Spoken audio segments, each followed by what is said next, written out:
Há 3 anos, em um mês de junho também, a gente gravou um Conexão OAB que falou da legislação ambiental no Brasil. Agora, em 2022, a gente volta com esse assunto, com a mesma entrevistada, para falar e atualizar o que está rolando aqui no Brasil quando a gente fala do meio ambiente. Então, seja bem-vinda mais uma vez aqui no nosso Conexão OAB, advogada e docente da área de Direito Ambiental, Janaína Regis da Fonseca Stem. Muito obrigada por aceitar esse convite mais uma vez aqui para o nosso Conexão OAB. Carol, eu que agradeço o convite. Estou muito feliz em estarmos aqui novamente debatendo essa temática tão importante. A gente sempre fica muito esperançoso quando a gente fala em meio ambiente, mas vamos ver o que a gente mudou, o que não mudou, o que melhorou e fazer um balanço desses 3 últimos anos. Isso aí, já que você falou desse balanço, eu vou começar com uma pergunta que é até um pouco complicada, mas eu acho muito importante antes da gente realmente entrar nos assuntos que a gente quer tratar aqui, os assuntos mais atuais. Porque a pergunta é, de 2019 para cá, a gente andou para frente na questão do meio ambiente ou a gente retrocedeu? Olha, Carol, toda vitória em se tratando de defesa ao meio ambiente deve ser comemorada. Nós tivemos aí alguns pontos muito importantes e muito relevantes no que diz respeito, por exemplo, a um dos temas que a gente tratou na outra entrevista, a Política Nacional de Resíduos Sólidos. O Sistema Nacional de Informações sobre os Resíduos Sólidos foi, de fato, implementado. E isso já era uma luta desde a promulgação da lei. Então, esse é um ponto positivo.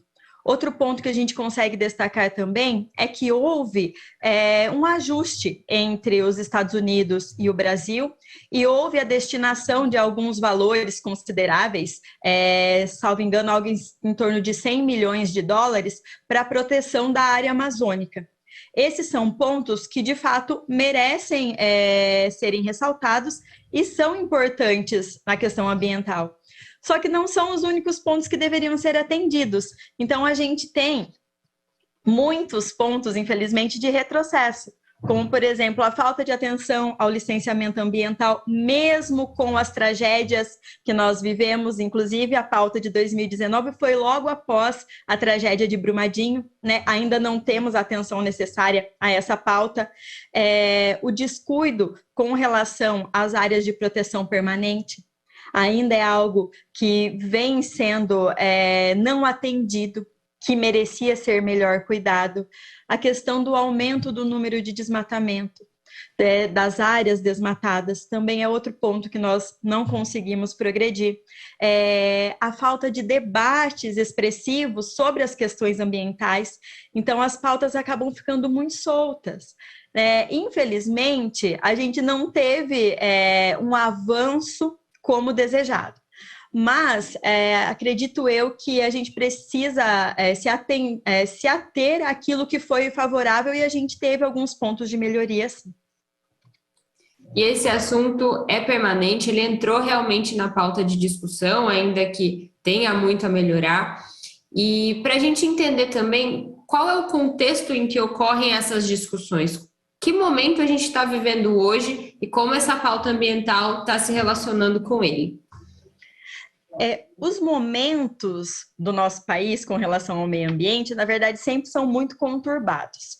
É difícil eu estabelecer para você um momento tranquilo, falando em economia e falando em política, em que o meio ambiente estivesse sendo debatido.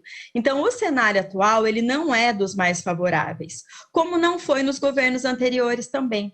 É que hoje, talvez pelo acesso à informação, a população tem um pouco mais de visão sobre o posicionamento do governo atual. E isso talvez traga mais indagações e faça com que a população tente, ao menos, ser um pouco mais ativa. Então, o cenário é um cenário em que o descuido fica um pouco mais evidente e, infelizmente, as posturas no que diz respeito ao atual governo também não são satisfatórias aos anseios da população. E para definir essa pauta do Conexão OAB de hoje, a gente até conversou previamente para definir e escolher os assuntos que estão mais em alta nesse debate, que são mais importantes para esse momento que a gente está vivendo. E um deles é a questão da perda da biodiversidade em razão do desmatamento e das queimadas. Inclusive, esse tema eu acredito que seja o que as pessoas mais têm acesso por meio de notícias, de informação, porque ano passado, por exemplo, a gente teve as queimadas no Pantanal, sempre está sendo falado do desmatamento na Amazônia. Então, quando a gente está falando dessa perda da biodiversidade, é sobre isso, é sobre esses grandes biomas brasileiros que a gente está tratando? Exato, Carol. A questão da perda da biodiversidade, ela acontece, um dos fatores motivadores, obviamente, é o desmatamento. Quando a gente fala em biodiversidade, nós não estamos falando só em espécimes vegetais ou só em espécimes animais, estamos falando desse conjunto, né? A partir do momento que eu tenho um bioma sendo desmatado através de uma queimada, por exemplo, eu tenho a retirada dessa vida desse local. Então, não é um impacto que acontece só na Amazônia, obviamente, ou só no Pantanal, como você mencionou. Essa questão da retirada, por exemplo, da vegetação, existem espécies que só nascem naquele tipo de solo. Eu não vou conseguir recompor isso em lugar algum mais. Da mesma forma como alguns animais dependem daquele tipo de estrutura ali de vegetação para conseguir subsistir. Podem se adequar a outros biomas? Podem, mas não vai ser da mesma forma. Então, o impacto é um impacto geral, de um bioma intervém no outro. A exemplo dos reflexos que sentimos aqui, inclusive, naquela queimada gigante da Amazônia, em que a fuligem chegou até o estado de São Paulo. Então, é uma situação que impacta, assim, na perda da biodiversidade e que impacta também socialmente, né, na vida de todos nós. E em termos de legislação, o que tem sido feito para proteger essa biodiversidade e impedir que algumas ações acabem destruindo, né, e causando todo esse impacto que a gente vê muitas vezes? Nós temos, né, já estabelecido, como conversamos, inclusive, há 3 anos atrás, um exemplo de legislação, como é o nosso Código Florestal. O Código Florestal, ele estabelece limites de áreas de proteção. Além do Código Florestal, que estabelece alguns limites, né, no que diz respeito a essas áreas de proteção, nós temos os espaços territoriais especialmente protegidos, que também tem normativa que delimita essas áreas. Mas o que acontece é talvez uma falta de interesse na proteção. Eu digo talvez porque não dá para afirmar com certeza, mas temos fortes evidências de que há uma tentativa de talvez proteger, mas não dar eficácia à legislação. E isso nos deixa muito na mão, né? Não adianta termos uma legislação específica se não há a conscientização da necessidade de proteção, se há o desrespeito a esses limites. Então, por mais que existam legislações que têm o poder de estabelecer esses limites, limitando a intervenção do homem, há ainda uma falta de fiscalização e isso torna essa proteção muito precária. Ou seja, não adianta só ter a legislação, é preciso ter outros mecanismos que façam essa legislação ser cumprida realmente, né? Exatamente. Esses mecanismos de cumprimento que acabam, de alguma forma, sendo ineficazes, né? E por isso temos, esse é um dos fatores, né, motivadores de tantos problemas relacionados à proteção da nossa biodiversidade. E quais seriam esses outros problemas que dificultam essa proteção? Quais são essas forças que acabam agindo contra essa proteção e realmente danificando todos esses espaços? A falta de boa vontade, como a gente acabou de dizer, a falta de boa vontade das autoridades que são responsáveis por esse cuidado, né, por essa atenção ao meio ambiente, é um dos fatores também. Mas as aspirações de desenvolvimento econômico e o formato de desenvolvimento econômico que nós temos hoje vigentes, eles também acabam sendo um fator dificultador. Apesar de o texto constitucional ser muito claro no que diz respeito a priorizar-se o desenvolvimento sustentável, o que é isso? É eu me valer do bem ambiental, mas eu também proteger esse bem para que as presentes e futuras gerações tenham acesso ao mesmo bem ambiental, a gente não vê esse cuidado quando a gente coloca esses princípios na prática. Então, nós necessitamos, obviamente, de pôr comida no prato de todos os brasileiros. Mas será que a gente não consegue pensar um formato um pouquinho diferente? Está lá, escrito no texto da Constituição. Então, além da ausência de uma postura mais rígida, é a ausência de atenção aos próprios princípios constitucionais que defendem o meio ambiente, como, por exemplo, o desenvolvimento sustentável. E esse embate entre o desenvolvimento econômico e a proteção do meio ambiente, eles são alguns fatores que têm atuado no time contra a proteção ao meio ambiente, né? Além da falta de conscientização, da falta de educação ambiental e da conscientização da necessidade de proteção ao meio ambiente. E um segundo assunto que a gente separou também para trazer dessa pauta aqui é a questão relacionada à degradação e esgotamento dos solos por causa das técnicas de produção. E é interessante a gente já ir percebendo como todas essas questões ambientais se relacionam de verdade, né?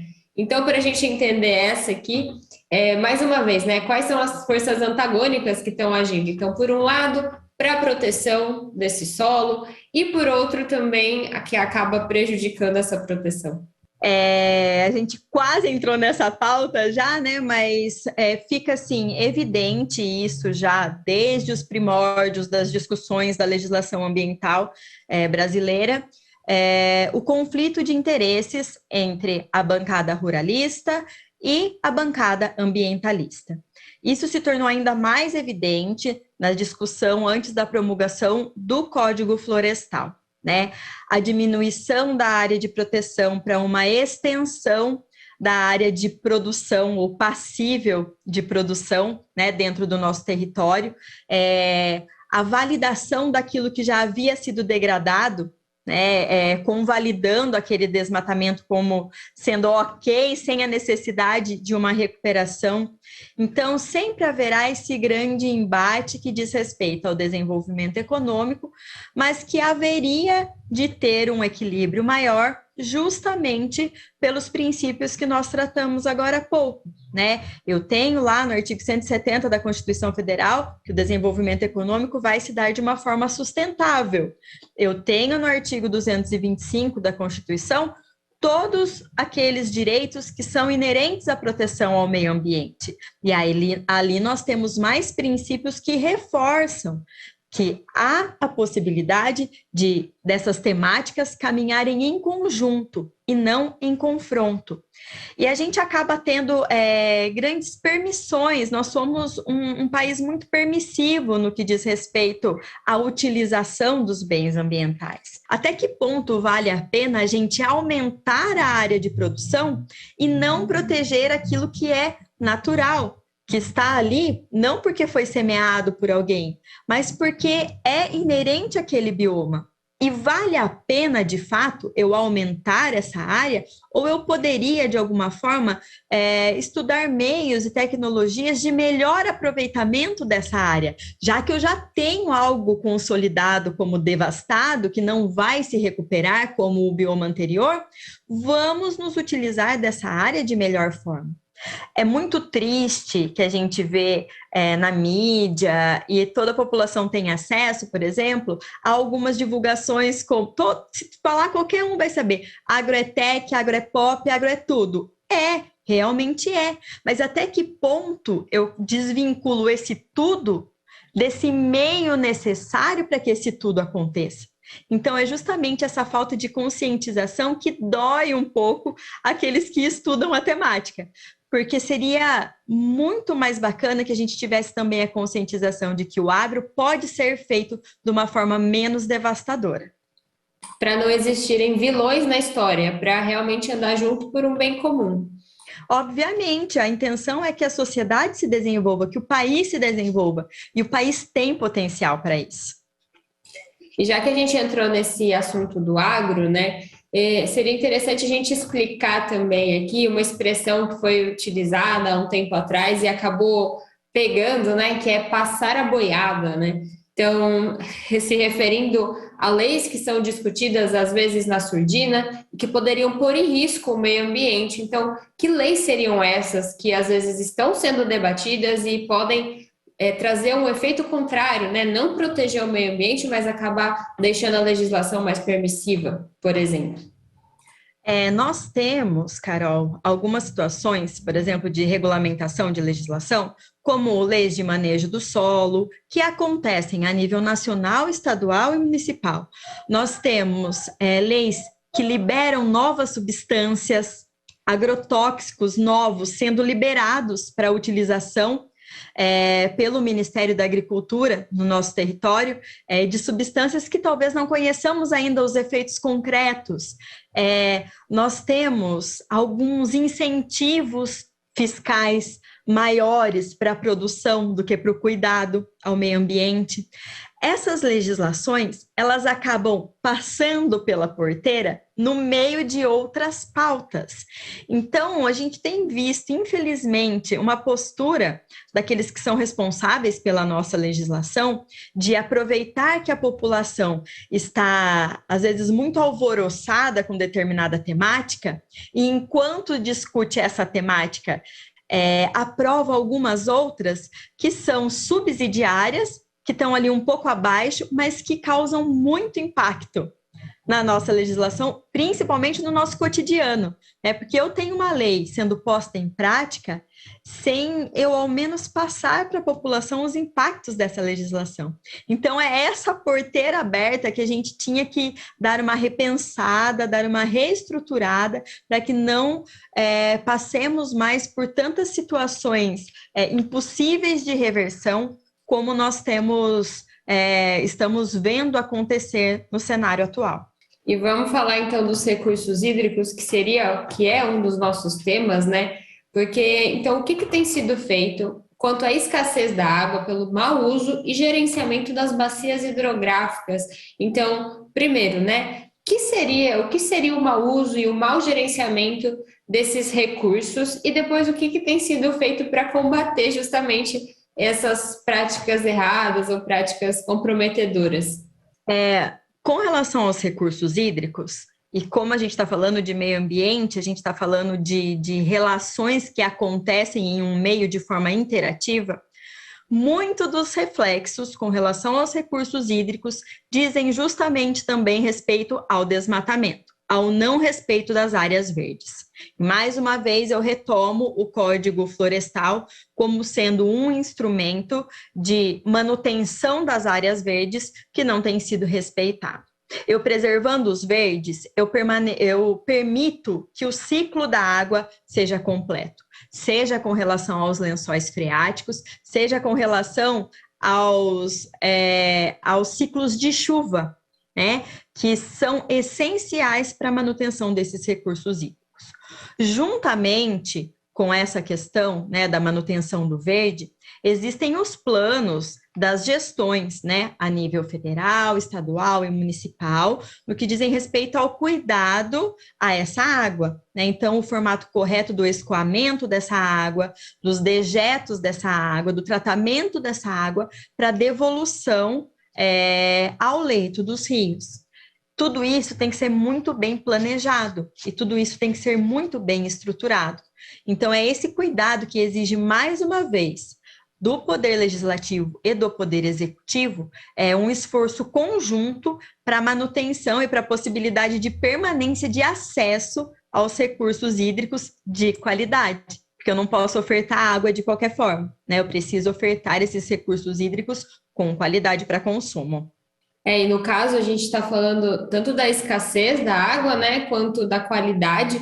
E um tema que você falou que seria interessante a gente trazer aqui também, e serve como um exemplo, né, desse mau uso dos recursos, seria a contaminação dos corpos hídricos, então, dos nossos rios, da nossa água, por esgoto sanitário. Então, que tem muito a ver com a vida das cidades, né? Então, como que está essa questão? Como que é possível atuar contra ela? O espaço urbano, por si, precisa de um plano específico, né, para a recepção e para o tratamento desses recursos hídricos. Nós vemos, na grande maioria das cidades, pelo menos aqui do estado de São Paulo, que há a delegação dessa prestação de serviço.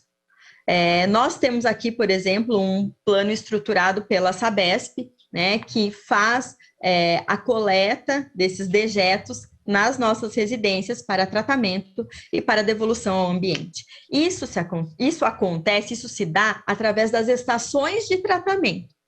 Então, o mínimo existencial para um ser humano é o saneamento básico. Isso é uma regra que já vem do direito sanitário, muito anteriormente às questões debatidas sobre o direito ambiental. Então, isso é uma questão de saúde pública, né? Ter uma estação de tratamento, ter a coleta correta desses dejetos, o manuseio a partir do tratamento e a devolução devolução ao ambiente, eu digo, é de fundamental importância para que a gente preserve esses recursos hídricos. Além disso, também a questão da estrutura das cidades, daquilo que a gente chama de meio ambiente artificial, né, que diz respeito aos prédios, às ruas, a vazão de água também é muito importante. Por isso, eu tenho que ter respeitados os limites de área de captação, de área em que o território, o solo, propriamente dito, esteja preparado para receber, por meio de absorção, essa chuva, absorver a água, porque esse próprio absorver a água também faz com que ela seja filtrada para alcançar os lençóis freáticos. Então, esse cuidado com o meio ambiente artificial e o estabelecimento de um plano de resíduos é de fundamental importância para que a gente tenha assegurado esse acesso aos recursos hídricos. E um exemplo que a gente pode falar que como impacta a vida de todo mundo, porque às vezes a gente fala, meio ambiente, Amazônia, Pantanal está tão distante, né? Mas agora, esse ano, até desde o ano passado também, muitas notícias sobre as enchentes, né? E as enchentes são um reflexo de como as cidades não consideraram o meio ambiente para crescer. E agora aproveitando, né, trazendo para esse olhar local, para as pessoas entenderem que tudo isso tem muito a ver com a vida delas, vamos falar da nossa cidade, porque aqui na Câmara passou recentemente alguns desses assuntos, né? Foi apresentado o plano de manejo dos resíduos sólidos, por exemplo, também foram debatidas algumas zonas especiais de atenção hídrica, zonas especiais de proteção ambiental. Então, poderia fazer um comentário como que Botucatu está encarando essa questão e esse debate sobre o meio ambiente nesse momento? Olha, Carol, Botucatu, eu até costumo dizer para os meus alunos, é uma cidade de fato de vanguarda. É uma cidade que, assim, merece um destaque com relação à legislação ambiental, que muitos municípios muito maiores que o nosso não têm essa atenção. A exemplo de termos recebido inúmeras vezes o selo de município verde-azul, né? Nós temos um código ambiental próprio, para o nosso município. Nós temos uma legislação muito bem desenhada no que diz respeito aos maus tratos animais, e o que recentemente também foi complementada pela questão do bem-estar animal, que é uma legislação que foi aprovada agora no início do ano na Câmara. Então, nós temos pontos sensíveis relacionados ao meio ambiente muito bem cuidados através da nossa legislação municipal. Fora isso, além de outros projetos, nós temos alguns projetos que causam um grande impacto ambiental, mas que estão pensando no futuro das pessoas aqui da nossa cidade. A exemplo do projeto da represa do Rio Pardo, que realmente é um projeto que, de início, eu tinha algumas ressalvas, principalmente com relação à proteção da biodiversidade, mas que, se pensarmos num futuro, estaremos assegurados, né? Teremos a certeza de que não teremos problemas com relação aos recursos hídricos, né? É uma obra demorada, muito bem pensada, com um projeto específico, mas que muitas cidades não conseguiram emplacar, né? E nós, a partir de muito esforço, né, tanto do executivo quanto do legislativo, conseguimos desenhar uma obra desse tamanho, de tamanha magnitude. Não bastasse essa situação, nós temos o apoio das concessionárias, a exemplo do que eu disse, a Sabesp. A Sabesp aqui no município tem atendido muito bem as necessidades da população, né? quando acionada ou a partir de parcerias com o ente público, ela tem cumprido bem o seu papel. Então, eu tenho alegria em dizer que Botucatu é uma cidade de destaque no que diz respeito à legislação ambiental, com certeza. Talvez repensar algumas questões de zoneamento, como você bem disse, a questão das enchentes, ela vem de algum fator gerador, né? O zoneamento urbano é um deles, então a gente precisa pensar com bastante cuidado, discutir com bastante carinho. A Câmara convocou a população várias vezes para audiências públicas. Isso é de fundamental importância. Dar o acesso à população é de fundamental importância. E a gente está chegando ao final da nossa conversa. Conexão OAB sempre acaba dando uma pincelada nos assuntos, porque são assuntos tão extensos que realmente poderiam ser desdobrados em vários programas. Mas como a gente tem que chegar ao fim, um recado final, então, da Janaína, se você puder, porque a gente percebeu, né? Para o bem ou para o mal, o meio ambiente entrou na pauta de discussões de assuntos urgentes no país, no mundo, na nossa cidade. Então, por um lado, a gente tratou da legislação, da sua aplicação ou não, da fiscalização para atuar na preservação do meio ambiente, mas por outro lado a gente tem cada um de nós, então o indivíduo e a comunidade, o que pode fazer para que essas legislações que são importantes sejam aprovadas, para atuar nessa preservação também e caminhar junto nesse debate para preservar o meio ambiente e também preservar um futuro para a humanidade. Então, o que cada um de nós, a nossa comunidade, pode fazer para o meio ambiente, para essas discussões caminharem para isso? Carol, mais uma vez, não consigo deixar de citar os meus queridos alunos, porque a gente debate bastante em sala de aula, e quando nós estamos tratando dos princípios ambientais, eu falo para eles, se eu pudesse destacar como um super princípio, eu destacaria a educação ambiental. A partir da educação ambiental, todos os outros princípios se fazem presentes no cotidiano das pessoas. A conscientização de um meio ambiente ecologicamente equilibrado, no formato ideal de sua proteção, ela só vem se eu tenho acesso a essas informações com relação ao meio ambiente. O que é, como funciona, quem é responsável pela proteção. Como você bem pontuou, é uma responsabilidade geral, né? É um direito difuso, um direito fundamental de terceira dimensão. Isso significa todos somos responsáveis por sua proteção. Então, a educação ambiental, ela é o princípio-chave para que o meio ambiente siga equilibrado, siga protegido e para que todos nós tenhamos acesso a esse meio ambiente, seja hoje, seja no futuro, da mesma forma. Permitir que o próximo, que as próximas gerações tenham acesso a esses mesmos bens ambientais é o objetivo central do artigo 225 da Constituição, quando fala na proteção ao meio ambiente. Então, é essa conscientização que precisa ser despertada. E como eu mencionei em algumas falas, não adianta eu esperar que isso venha sozinho, né? É um dever do poder público trazer isso também à população.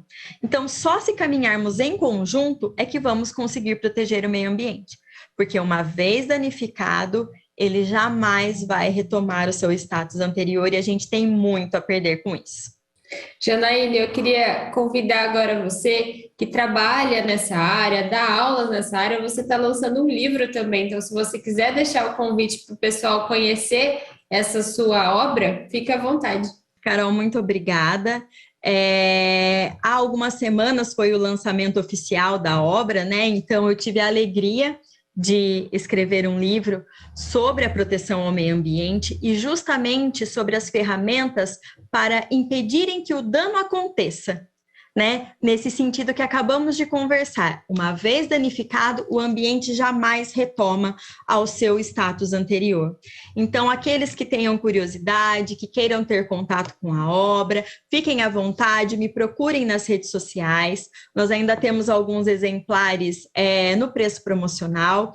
Esse, especialmente, eu estou mandando para a Câmara, para compor o acervo da Câmara, com muito orgulho, né? Humildemente, porque foi um trabalho árduo, foi escrito durante a gestação da minha segunda filha, Então, eu posso dizer que eu gestei gêmeos, a minha filha e o livro, né? E eu espero que auxilie de alguma forma nas construções dos debates na Câmara, e todos aqueles que tenham curiosidade, fiquem à vontade, entrem em contato comigo, que eu estou totalmente à disposição para auxiliá-los.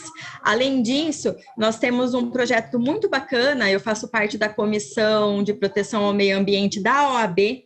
Então, nós estamos também nessa nova linha de frente, geridos pela doutora Bianca Picado, que é a coordenadora da comissão, e estamos prestando auxílio no que diz respeito a pareceres, a discussões, então fiquem à vontade de nos procurar também junto à OAB. A gente vai ter um prazer enorme em auxiliá-los. Muito obrigada, Janaína. Então, quem nos acompanhou ficou com as informações sobre o meio ambiente, sobre esses debates da questão ambiental, e fica com o convite também para continuar essa busca por informações, por conscientização nessas outras ferramentas que a gente terminou o programa. Então, para quem assistiu, muito obrigada.